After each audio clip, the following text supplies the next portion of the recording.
atau lembaga tertentu.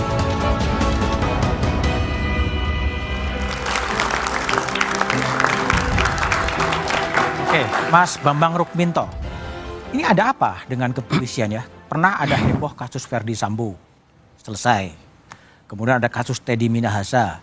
Belakangan agak beruntun, ya apakah itu anggota, apakah oknum, polisi nembak polisi, polisi nembak siswa. Ada apa yang terjadi di kepolisian? Ya, saya melihat bahwa fenomena-fenomena yang sekarang terjadi ini adalah dampak sistemik ya dari sistem di kepolisian yang masih lemah untuk menjaga integritas maupun moral anggota seperti itu. Makanya kemudian muncul kasus-kasus yang seperti disebutkan Mas Budiman tadi, dan terakumulasi juga dengan munculnya istilah partai coklat itu kalau kita gandengkan lagi dengan fenomena yang sekarang terjadi terkait dengan pilkada misalnya seperti itu. Makanya ini menjadi keprihatinan kita semuanya. Makanya terkait dengan itu, apa sih yang sebenarnya terjadi di kepolisian? Saya melihat itu lemahnya leadership, saya lihat. Lemahnya leadership? Iya, tidak ada ketegasan di kepemimpinan kepolisian saat ini sehingga muncul banyak kasus. Salah satu contoh di Solok ini. Di Solok ini yang terjadi antara korban yang meninggal maupun yang menembak ini adalah sama-sama korban dari sistem tadi gitu. Kalau yang menembak seorang kabak op ini kan di level 2 di bawah Kapolres, di bawah Kapolres yang mengerti tentang operasional di Polres. Jadi artinya selama ini dia mengetahui bagaimana penanganan tambang ilegal, misalnya seperti itu. Ketika salah satu yang kawannya diambil, marahlah dia gitu loh. Mengapa dia marah? Bisa jadi ada setoran-setoran ke atas yang sudah menjadi rahasia umum di masyarakat terkait adanya setoran-setoran ke atas seperti itu. Makanya kalau tidak ada konsistensi dan ketegasan dari elit di kepolisian, kasus-kasus ini akan terus terjadi dan akan semakin marak. Dan kemudian pasca Solok ini kan juga kita melihat bagaimana di Semarang salah satu adik kita menjadi korban penembakan oknum kepolisian yang kemudian disampaikan ke masyarakat ternyata juga salah gitu loh. Mereka dianggap sebagai geng, anak nakal, ternyata tidak. Ini kan menyedihkan sekali. Jadi artinya ada problem sistemis di kepolisian. Mas Hendar Sam, sebagai advokat, apa yang Anda lihat dengan kejadian beruntun di tubuh kepolisian? Jadi sebenarnya gini, jadi memang ini tidak bisa kita lepaskan dari masalah arus informasi yang begitu direct sekarang ya. Arus informasi, oke. Yang artinya setiap ada kejadian itu bisa langsung terpublish dan viral seperti itu. Jadi memang bukan problem yang baru sebenarnya. Jadi secara kuantiti memang itu sudah banyak. Tapi saya sebagai seorang advokat ya, melihatnya dari sisi saya sebagai seorang advokat. Sebenarnya ya kan, dari saya berpraktik kurang lebih 22 tahun yang lalu ya kan, dari sisi itu sudah banyak sekali perbaikan ya. Sudah banyak sekali perbaikan sebenarnya ya. Artinya gini, untuk kasus-kasus yang umum ya, saya tidak bicara yang politis ya.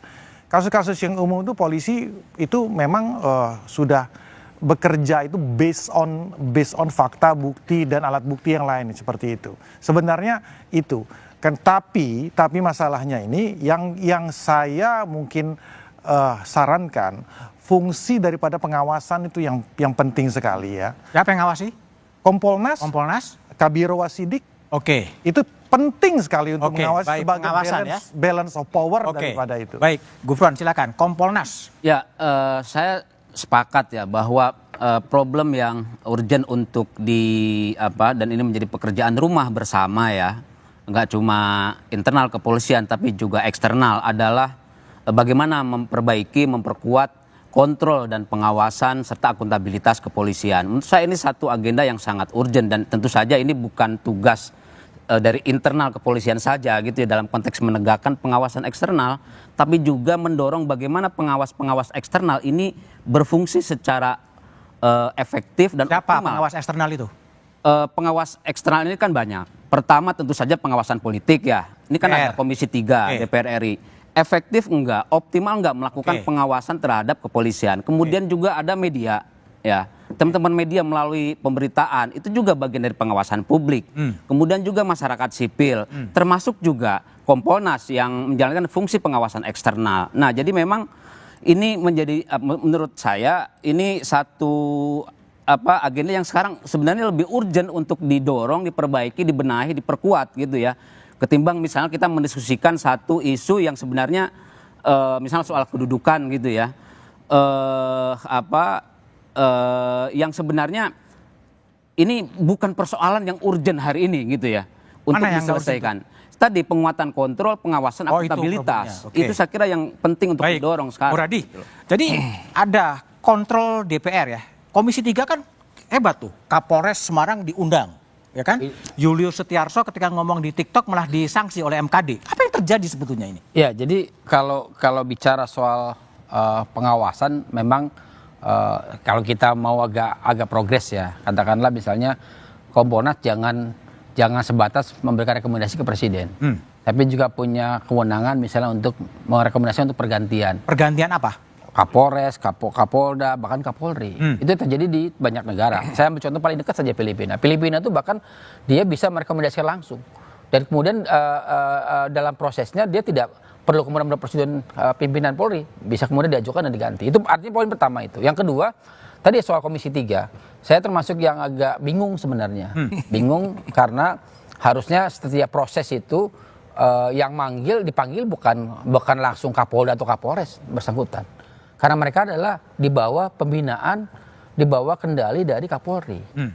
Harusnya Kapolri yang dipanggil. Saya udah 3 kali nih ya kasus Sumatera Utara, Sumatera Barat, Afif. NTT, sama kemudian terakhir Semarang. Yang saya bingung sebenarnya kenapa Komisi 3 mau? Harusnya itu yang kemudian dilakukan oleh Komisi 3 adalah memanggil Kapolri. Tadi Mas Bambang sampaikan bahwa ada problem leadership yang saya kira perlu ditegaskan. Kenapa? Karena posisi penting Kapolri itu adalah mitranya dari Komisi 3. Kalau kemudian yang datang adalah Kapolda, kemudian Kapolres bahkan, buat saya itu mendowngrade Komisi 3 sendiri. Artinya apa? Konteks pengawasannya menjadi tidak lagi relevan. Kenapa? Karena dalam pengawasan ada 4, Mas. Ada yang namanya kalau di internal itu ada Ankum, ada kemudian misalnya ada Irwasda, ada kemudian Profpaun. Di luar misalnya, kita di luar ada Komisi 3. Kemudian juga ada misalnya Kompolnas. Ada juga yang paling penting tadi Mas Adian sampai Adian tadi, ada orang luar eksternal, ada IPW dan sebagainya. Jadi kalau kemudian sekarang orang kemudian merame mempermasalahkan kasus Semarang, mempermasalahkan kasus Padang gitu, tanpa kemudian menanyakan secara substansi ke Kapolri, saya kira agak tidak elok ya. Kenapa? Karena proses politiknya harus nyambung. Yang dituntut Adian itu adalah polisi dan politik itu harus konteksnya berdiri sama tinggi. Ya, bukan kemudian malah seolah-olah kalau saya jadi Kapolri saya juga tersinggung sebenarnya. Kenapa yang dipanggil Kapolres? Saya nih bapaknya gitu kan. Saya nih pembinanya atau saya ini adalah pimpinannya. Harus itu yang pertama itu, Pak. Dan yang kedua saya kira perlu juga kita sama-sama bilang bahwa Polri ini sudah baik. Nah, problem kemudian yang disampaikan Mas Bambang, teman-teman, bahwa ada banyak kasus itu lebih kepada soal tadi, bukan cuma pengawasan, tapi juga pembinaan.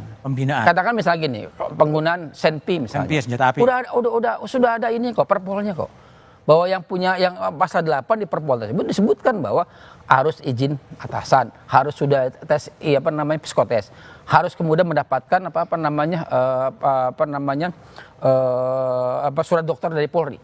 3 ini jelas-jelas. Nah, kalau tiba-tiba misalnya ada yang aneh-aneh, ya tadi kalau saya dalam bahasa itu diselesaikan di level itu. Karena konteksnya beda antara polisi dengan tentara. Mereka berhenti ketika ada kasus di dua atasan pertama ya. Tadi misalnya katakanlah, dia anggota biasa, maka yang kemudian kena adalah kasatnya. Oke, jadi baik. nggak sampai Kapolres, kemudian sampai level yang di atas. Bung Adian, jadi kalau posisi sudah begitu, sebenarnya yang PDIP tawarkan apakah memang reposisi organisasi kepolisian atau sebenarnya apa yang akan ditawarkan? Tapi jawabannya setelah jeda berikut ini.